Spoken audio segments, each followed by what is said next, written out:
Well, as I was looking through material, kind of getting prepared for our interview, Greg, one of the things that popped up first thing in my mind was you've been at this for a long time now. You've been a band leader for many years now.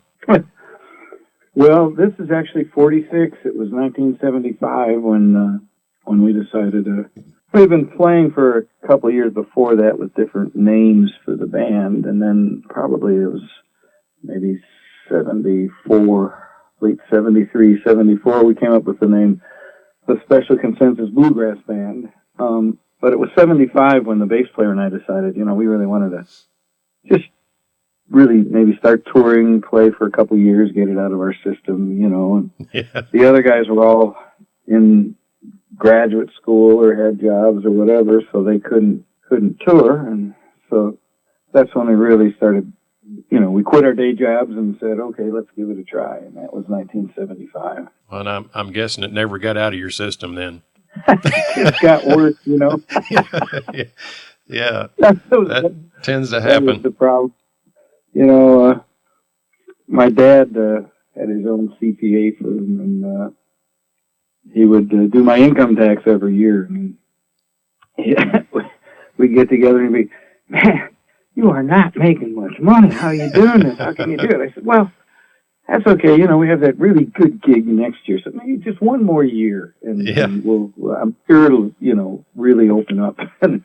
Yeah. So that became the joke, just one more year, And all of a sudden it was 20, 15, 20, and, by then I'm figuring, oh, man, I'm probably unemployable anyway now, so I might as well give it one more year and one more year. Yeah.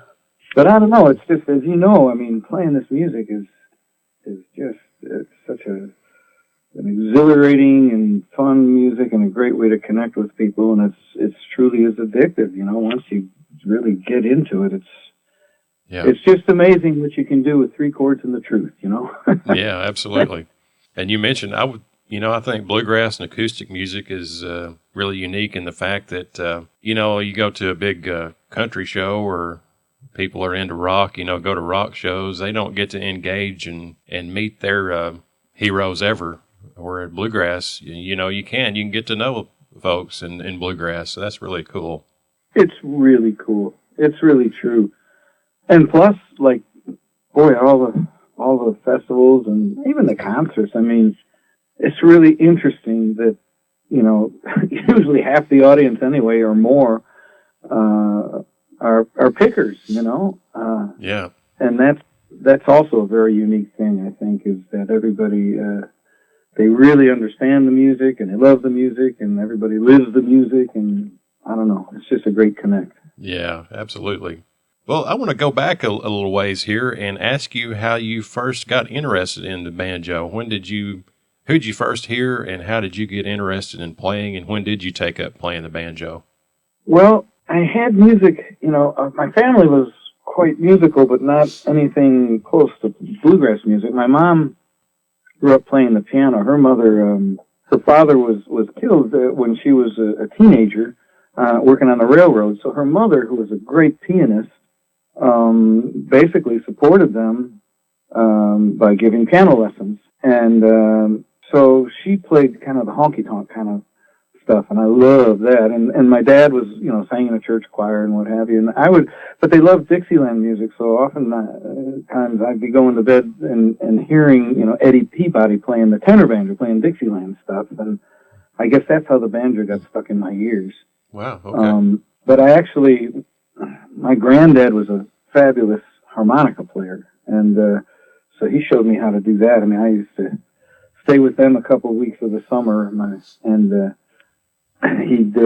we'd play a tune in the evening after dinner, and he'd be trying to show it to me, and then he'd go to work, and I'd sit there most of the day trying to figure out how to play it exactly how he did. Of course, my grandmother used to give him a new harmonica every year, and he'd give me the old one, which we'd clean up, but there was always a reed blown out, so I could never quite get it the way he did. That made me nuts, but then we figured out what the deal was, Yeah.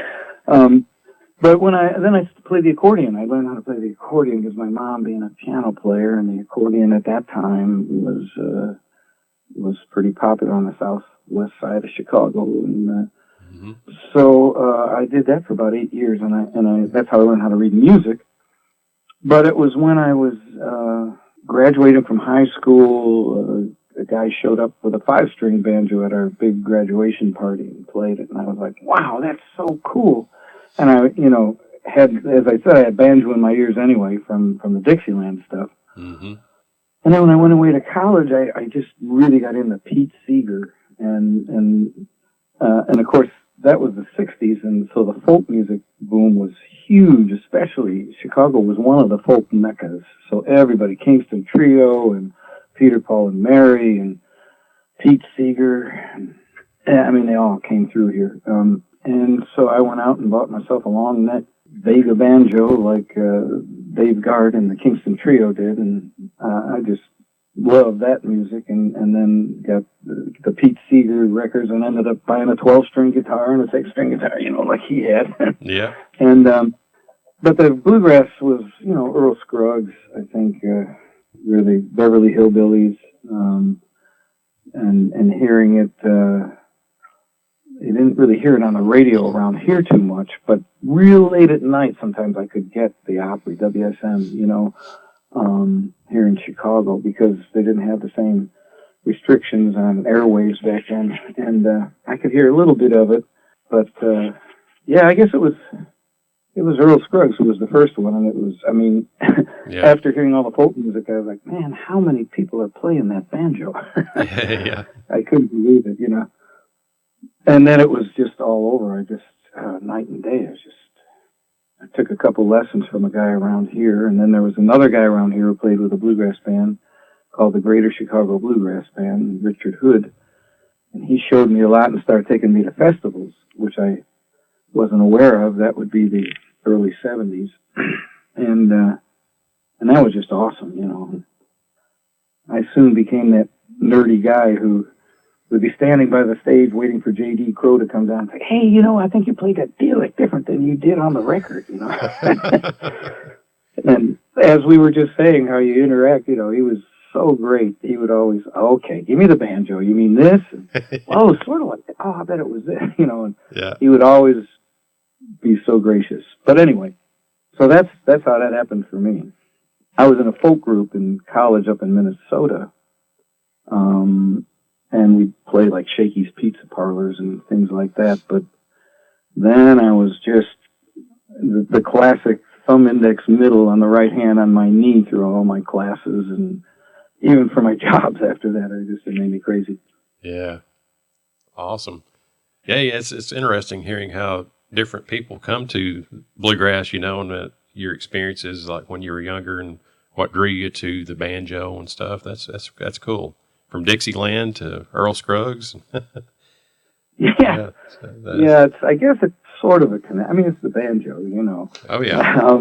Yeah. But it was, boy, I don't know. I guess it's interesting how different people are so drawn. Even people who are multi-instrumentalists, right? Right. Seem to really be super drawn to one instrument or one singer. The singers.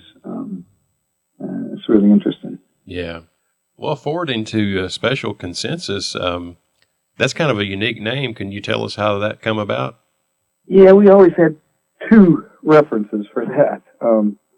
One was that we all came from different musical backgrounds. We had met, the University of Chicago here had a folk festival in the winter, like January or February, late January, early February, every year for, it's probably 60 years at least now.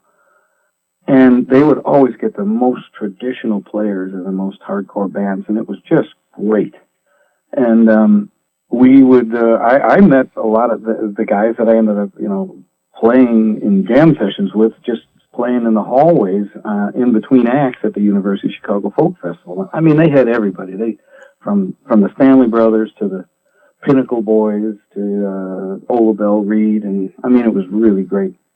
And we would just stand in the halls and play, and finally, it was like, well, let's get together. And one guy lived not too far from the university in a basement apartment, so you didn't bother too many people if you started cranking bluegrass music. And so we'd get together on Saturdays, and then because we all came from, one guy had played bass with Hound Dog Taylor around here, a great blues musician. And I mean, he played harmonica with him, but he wanted to play stand-up bass. So that was our bass player. And one guy had played a little bit with a lot of jamming with Eddie Adcock when he'd come through town. And so anyway, we thought, well, Special Consensus made sense because we were all coming from different backgrounds in music, but all just crazy about bluegrass music.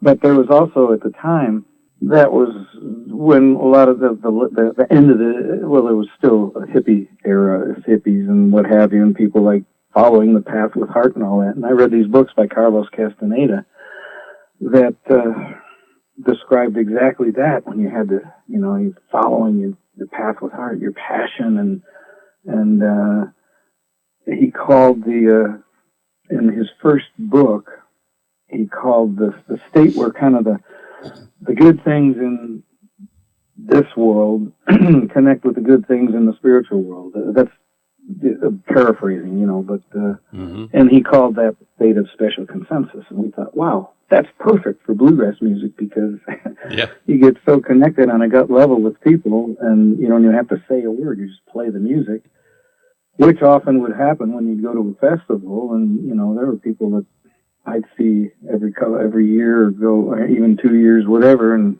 go play music for hours and never even really knew their name until I had been doing that with them for a couple of years. Yeah. So anyway, I think that's how we really got the name, the Special Consensus.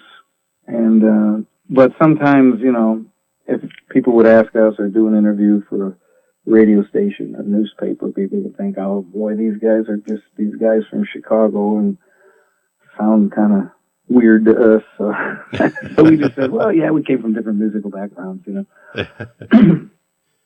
But that's the real story. Okay. You mentioned, being starting out there and it being kind of lean in the beginning years, and you've been at this for a long time now. Can you kind of tell us, kind of bridge the gap between the lean years and how you stick with it? I'm sure there's a lot of bands out there nowadays that are starting out, and it's rough, especially now, in the pandemic and everything. Yeah. How did you stick it out all those years until you started getting some steam behind you and things started getting better? Oh, that's a great question. And I think in one way, shape, or form, probably today the same variables are there, which means you just have to do anything you can to be able to keep doing it. So I started giving banjo lessons, and I taught at the Old Town School of Folk Music several days a week, and I still teach there one day a month. All these years later, 50 years later, good grief. Anytime somebody needed a banjo player for anything, go play on a recording or go play a gig or whatever. I mean, I would play anytime, any place, Yeah. And sometimes have to do some odd jobs, for whatever that meant, help somebody paint a house or paint a fence or do whatever. But I managed to mostly keep music as the source of income. It wasn't much income, but if I could just pay the bills, and I lived very frugally. And now I think if COVID hadn't happened, things were really getting better for everyone, because I think the internet, social media, what have you, really opened up a lot of opportunity for musicians, including being able to learn how to play or sing at home, just with YouTube and the internet, and that's really helped, and it also helps you make connects with other people, right? And learn more about the music and where festivals are, where to go, and so on. So, and they have now all these academies for young folks to be learning, and I'll tell you, so many of these young bands are just so good. They're just great musicians, and that's really cool. But it's still hard to make a living at it. There's no way around that. I think you just have to try. You just have to be always. You're working 24/7. I mean, when you're home, when I'm home, I'm working with our booking person, Maria, trying to strategize about how we could put this tour together or go there or do whatever. And I'm giving lessons and even remotely, now you can play on somebody's recording and send them the file. So that's pretty good. That's Yep. one good thing about COVID. It got us all into Zoom podcasts or making recordings with people via the different aspects of being able to do that at home, Absolutely. But I think, you just gotta just keep at it. I try to practice every day still, just to keep up the chops and listen to the music a lot. Right. Yeah. You mentioned teaching, and I was reading here, it says since 1984 that you'd created the traditional American music program to introduce students of all ages to bluegrass music. Tell us a little bit about that. Yeah, well, I had a good friend who was just a teacher in the Chicago public schools, and she asked me, this is the early 80s, she asked if I would just come to her classroom whenever I was home, not on the road, if I had a couple days at home. She said, it'd be really cool, because a lot of kids back then, around the city, there is a huge community here of folks who've moved up here from down south, starting with after World War II, Mm-hmm. But there were a lot of kids who maybe hadn't seen a banjo. And so I said, sure. And I went in and did that. And then, one thing led to another. Teacher would be like, hey, how about coming to my class next week? And blah, blah, blah. And this is when Chris Jones was in the band, and that was early 80s. So I asked him, and sometimes he would just come with me. And, of course, we were just doing it just because we loved the pick anyway. But pretty soon it seemed like, this would be a really great way to start building more of an audience here with the young people going into school. So I went to the library, that was before internet, and did a little research on the history of the music and made up a little study guide for teachers. And we started bringing the band to schools, and pretty soon added that to our, what we would do if we'd get booked at a festival or a theater in the area. We would then maybe approach a school or two and just say, hey, for a couple $100, we're going to be around there anyway. We could come in and, just present bluegrass music to the kids. It's like a 45-minute program where we'd explain the instruments and where the music came from, and Bill Monroe and Latin Scruggs and harmony singing. And it became really quite popular. And so we started doing it as really seriously. We even went to Owensboro right after, that's when Gabriel was still the director down there. And we spent a week doing like 4 schools a day, outside of Louisville. And we ended up doing it all over the country, even when we went over to Europe and South America and what have you. They were always interested in having a band from the States talk about the music that was roots music, from America. So we did that for a lot of years, actually, and still we occasionally do it now. But a lot of the schools got funding for that through various state and federal programs that has kind of dwindled by now. So it's interesting because sometimes somebody come up to me, and I'd be looking up taller than me and say, hey, I first saw you, 8 years ago when you came to our grammar school. And blah, blah, blah. Oh, my gosh, okay. Yeah. Well, you've definitely That's when I knew I was getting old.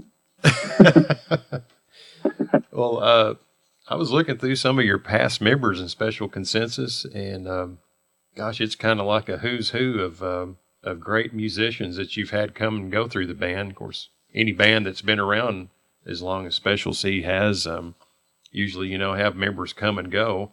Talk to us some about your current members, and gosh, you've had some greats in the past too there. Yeah, I've been very fortunate to have some great people who are also great musicians come through the band. Very fortunate. So, yeah, Chris Jones and Paul Kramer were in the band at the same time. I've had Josh Williams, Timmy Dishman, Jamie Clifton, Andrea Roberts. Let's see, just Ashby Frank, Justin Carbone. Yeah, a lot of just, wow, I've been very fortunate. I've had, and now, Ron Spears was in the band and gave us a lot of songs that he wrote too, actually. Ryan Roberts, and the list goes on. Rick Ferris actually just left us. He was in the band for 11 years. He started on mandolin for about 6 years and then played the guitar. After that, just a fabulous musician and singer. And Dan Eubanks has now been with me like 7 years, I think, playing bass, and he's just a phenomenal bass player. Only guy I've seen playing fiddle tunes, taking solos on fiddle tunes, playing them note for note on the string bass. You know? Yeah. And a great singer. And Nate Burry, who's a young musician from Wisconsin who grew up playing with his family band. And he's our mandolin player now, just a great player and a great singer, great rich voice.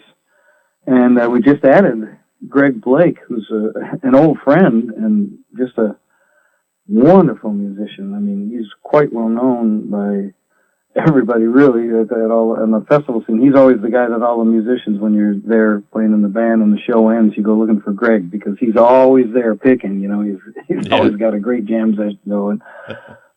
So we're real happy to have him in the band. Fabulous singer and guitar player. And so we're fortunate that just been able to find just these great players and that they're willing to be in the band. I think since the 90s, we haven't had the band all live in the same city. You know, like Greg lives in Kansas City, and Nate and Dan live in Nashville, and I live outside of Chicago. So that does make it a little tricky to get together, especially in COVID times, you know. Yeah. But we carry on, you know. I'm also very fortunate that we're on the Compass Records label and have been this is our 10th year, our 10th recording. Well, not our 10th recording, but our 10th year with the band. We record every other year. And we released our new recording in March of 20, and it's called Chicago Barn Dance. And since that was our 45-year anniversary was in 2020. Mm-hmm. And it was also the Compass Records 25-year anniversary. Yeah. So we did a bunch of songs on there, just talking about, they all, in some way, shape, or form, related to Chicago, either written by somebody who was from here, or who lived here for a while, or who was connected in some way to the song, or the song was connected to Chicago or Illinois or whatever. Yeah. And, what a lot of people don't know is they had the Chicago Barn Dance. That started in the late 20s and went through the 30s and 40s and right up into the 60s. Yeah. And it was, I'm sure you've heard of it. It was a precursor to the WSM, the Grand Ole Opry. Yes. Because George D. Hay had been one of the announcers here in the Barn Dance. And a lot of those great musicians passed through here, including Bill Monroe and Bill and Charlie, you know. Yep. So we wanted to tip the hat to Chicago because of that, and recorded a lot of, you know, we had to do a Steve Goodman song, of course, City, New Orleans, because he's from these parts, and Robbie Folks, who was also a former Special C boy, and he wrote a song for us for that called East Chicago Blues, which is about Bill Monroe coming to work in the factory, the mills up in Indiana, but then he'd come in on the weekend and dance. At first, he and Charlie were dancers on the Barn Dance, and then of course they played as a duo, right? Team. And anyway, didn't they work at like the Sinclair Oil Refinery or somewhere? They did. Yep. Yep, that's exactly what they did. Yep. Yep. And that was their day job. And Robbie wrote a great song about that called East Chicago Blues. Because it's, of course, east of here, where they lived, in Indiana, right around there. And he called me. I'd asked him, and he didn't think he'd have time. He's got such a busy schedule just as Robbie Folks, as solo or with a band. Mm-hmm. And then he sent me a note and said, "Hey, has anybody ever written a song in the first person about Bill Monroe?" And I was like, "Geez, no, not that I know of." And so that's kind of the perspective of that song that he wrote. So I thought that was really cool, really unique, Right, yeah. How many records has Special C made altogether through the years? Well, this new one, Chicago Barn Dance, is number 20.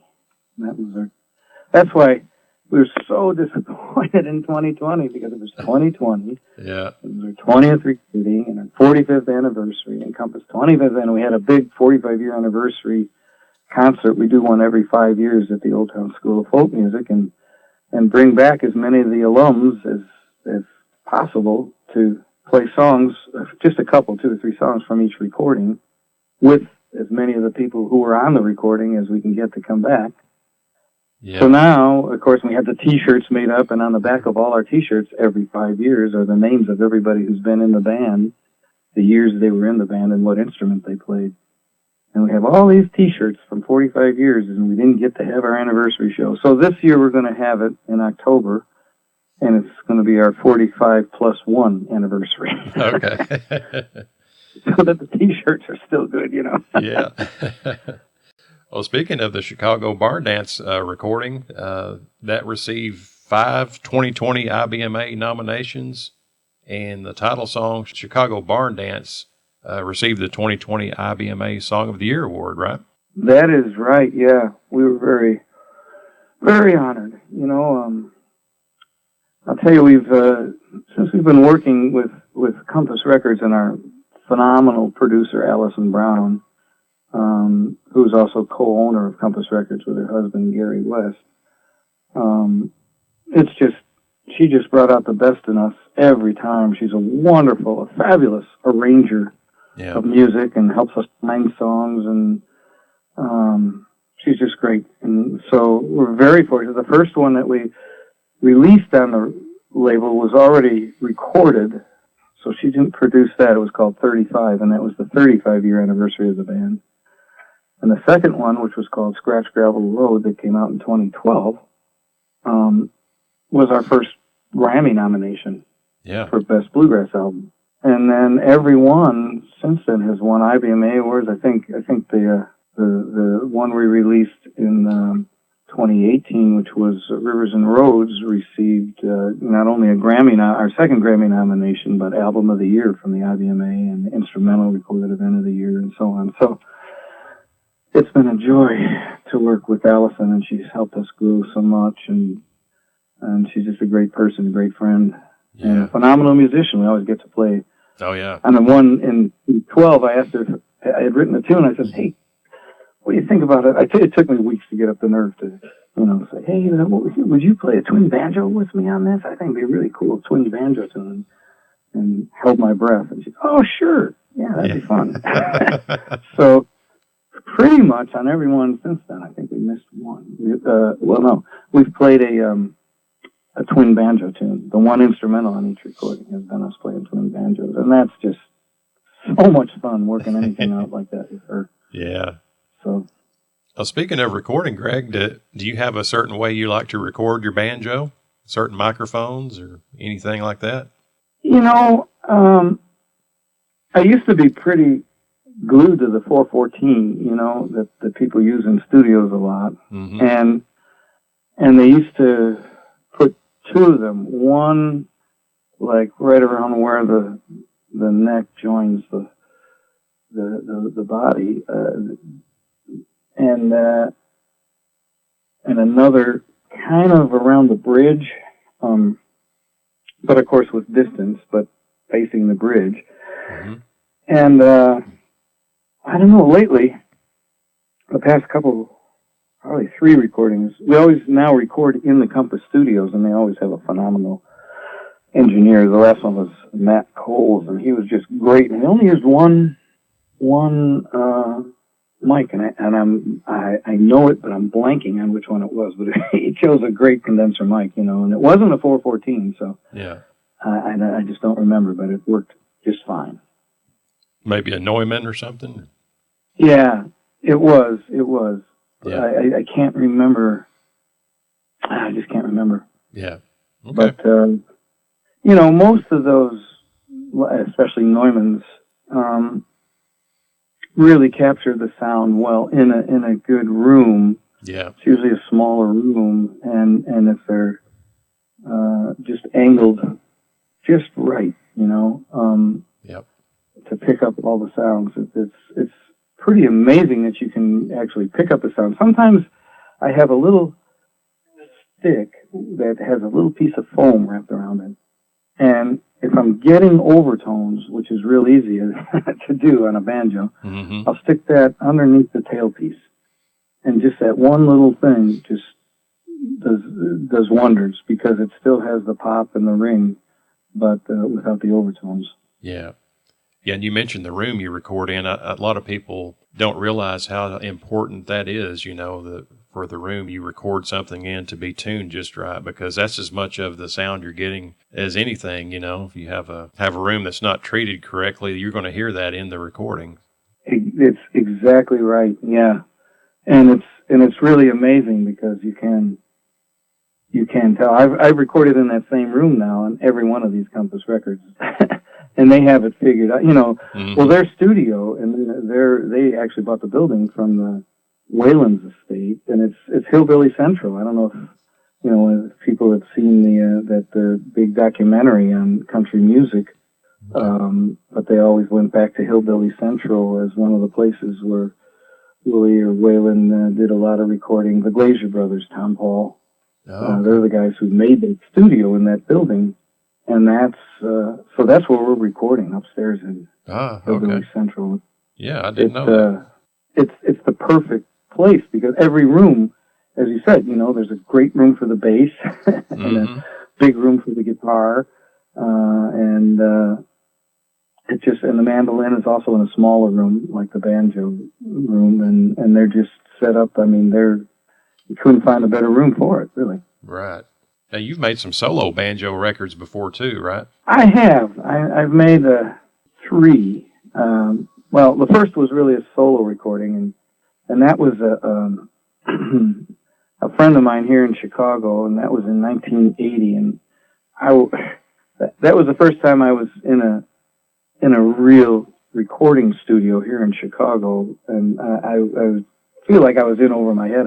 The guy said, "No, we got to do this," and I was so fortunate that I lived in Evanston, Illinois, for about 18 years, and it turns out I didn't know this till after I was there for a year, but I was living just walking distance from Jethro Burns, the phenomenal jazz mandolin player. Yeah.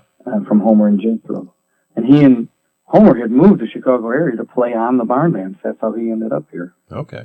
And so we became friends, and I was just in awe of him. And he played on my first solo recording.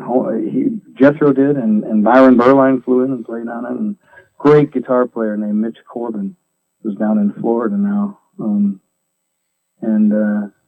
So that was called Lone Star. That was the name of a tune that I wrote on there. And that was released in 1980. And then my great buddy Don Sternberg, who's just the greatest jazz mandolin player and bluegrass and what have you. He grew up kind of playing some bluegrass up in one of the suburbs of Chicago, as did I. But he ended up taking lessons from Jethro, and Jethro became his mentor, and he became the protege. So yeah. For the last years of Jethro's life, Don played mandolin with him, and sometimes guitar, and recorded with him. So Don and I, when Jethro passed, made a recording called Blue Skies, and it was all instrumental, and it's half bluegrass tunes and half swingy tunes.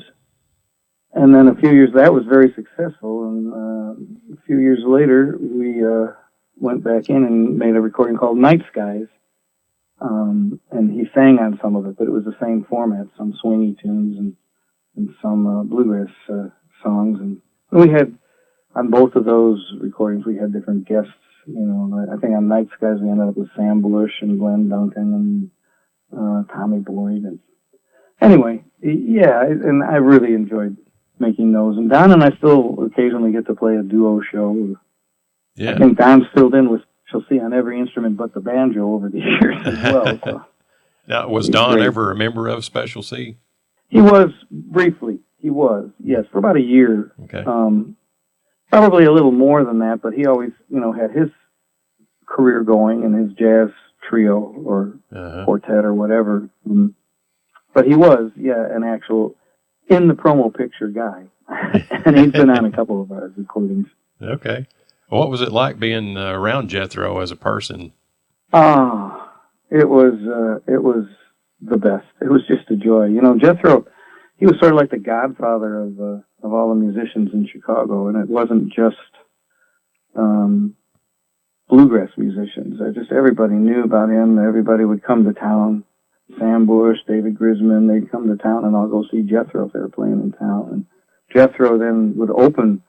I think Sam's contract at one of the places he played here all the time was that he had to have Jethro on the bill with him. Yeah. But he was just the most brilliant player and the funniest. I mean, he was so quick-witted. He was just great. I mean, he kept us in stitches all the time, and he was. The music just flowed out of him. I mean, he would just play. Yeah. One of the tunes on that solo recording, Lone Star, was a tune that one of Mitch's buddies had written, and so we just put it together and played it. And we were done, and I said, "Wow, that sounded great, you guys." And Jethro said, "Yeah, would you mind if I played it again?" I don't know. I thought it was okay, and I was like, "Oh my gosh, well, of course you can. Yes, sure." And I excused myself to go off to the bathroom and stopped by the control room and said, "Man, whatever you do, save that track and put him on another track," because it was just brilliant.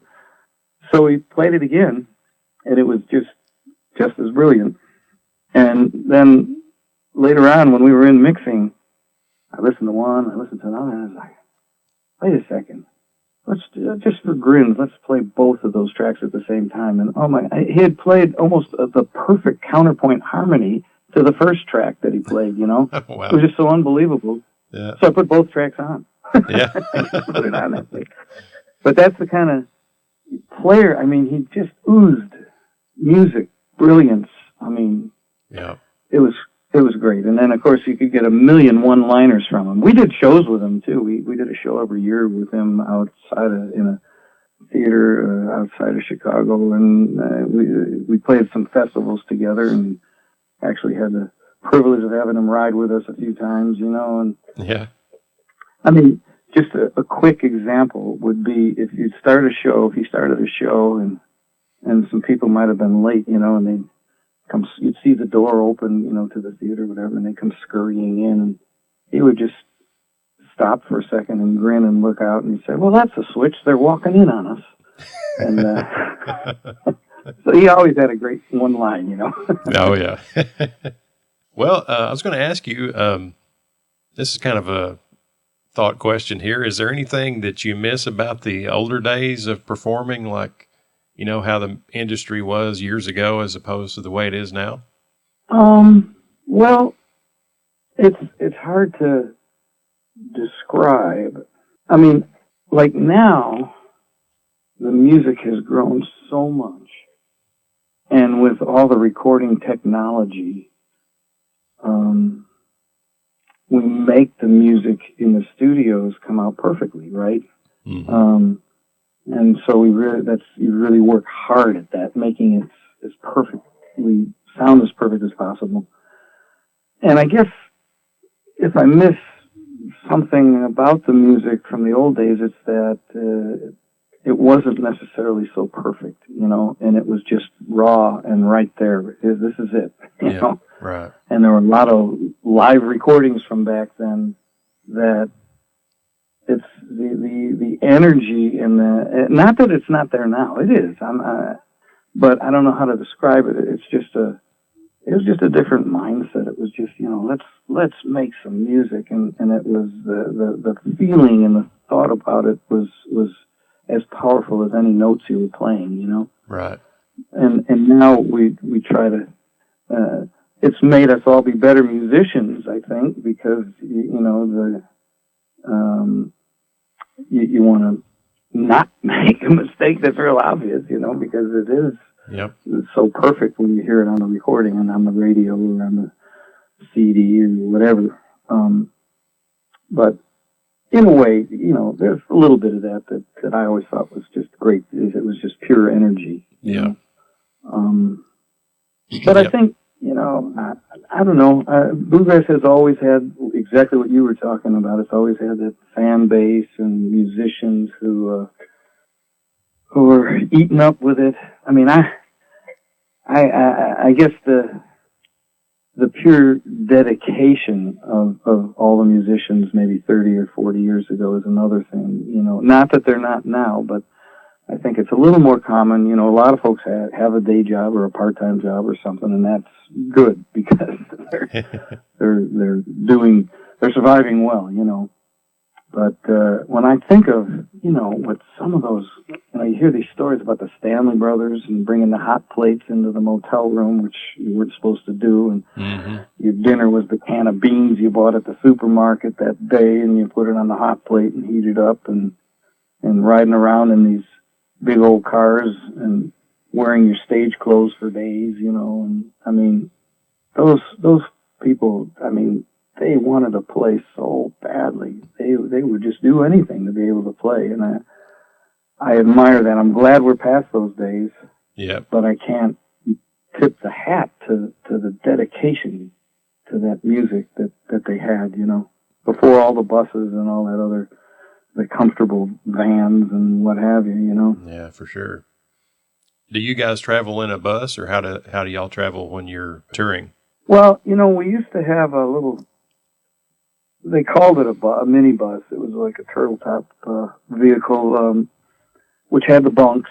We didn't have a shower or anything, but we had the bunks and we had a nice seating area with the TV and all that stuff. And we did that for probably 10 years. We had one and we had a wreck, and it was because of me, because we had not slept in a couple days.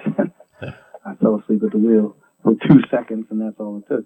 Wow. Fortunately, nobody was hurt badly. That's back when Josh was in the band, Josh Williams and Tim Dishman and Jamie Clifton. And then we had another one built and put 652,000 miles we put on that one.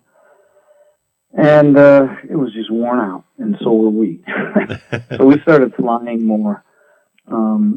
And now we have a Sprinter that customized for us, had it set up just for us so we can hang this. We don't have bunks anymore, but we usually, we just stay in motels now all the time.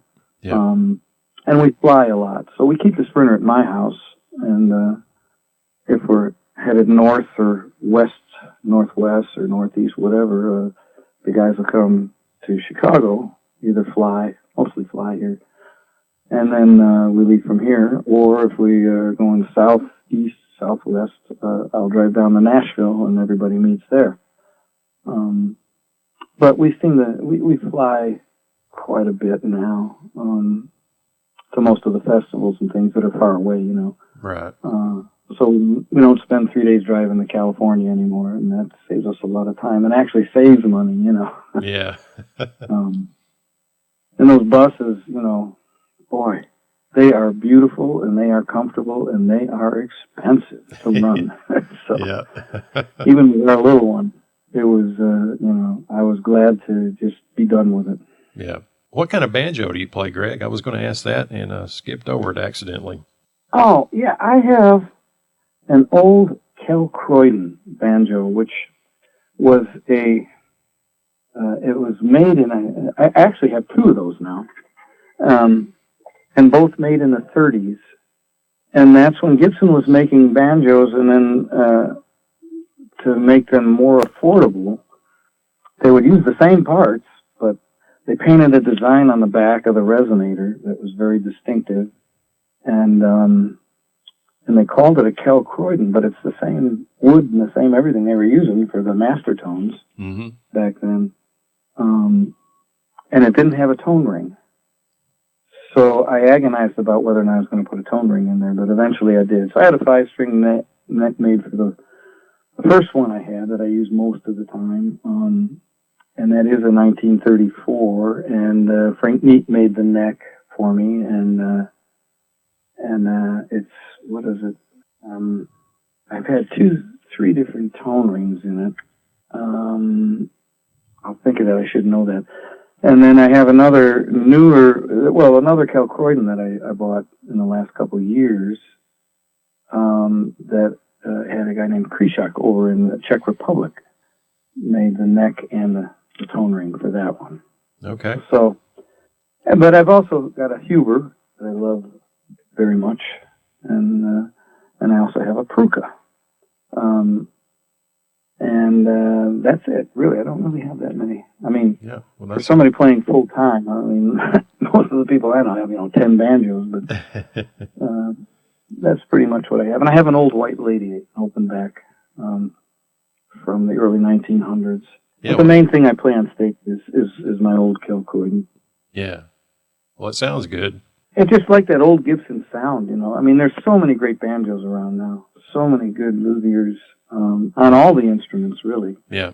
That's another thing that's improved the sound drastically over the years. Well, I shouldn't say that, because Earl sure got great tone out of his Gibsons and Bill Monroe out of his, so mandolin. Me and another person were talking about that recently. I think actually right now some of the best instruments are being made that's ever been made, not to knock any of the old things, but like you say, there's just so many great luthiers out there anymore. Yeah, the bar has been raised, just like it has for the music and the quality of the music and the quality of the recording and the quality of the playing and singing and the quality of the instruments. I mean, it's all part of the package, everything has just really raised the bar and the standards for all of it. Well, I'll say, Greg, thank you so much for your contribution to bluegrass music and in Special Consensus and what you're continuing to do. And hopefully folks can get out and see you somewhere this year. And I sure thank you for joining us on the show. Well, thank you a million for having me, Brad. It's in fact, I just looked up at the clock, and holy smokes, that time flew by. I really enjoyed the visit with you. Thank you. Thank you, Dave. Me too, likewise. Great.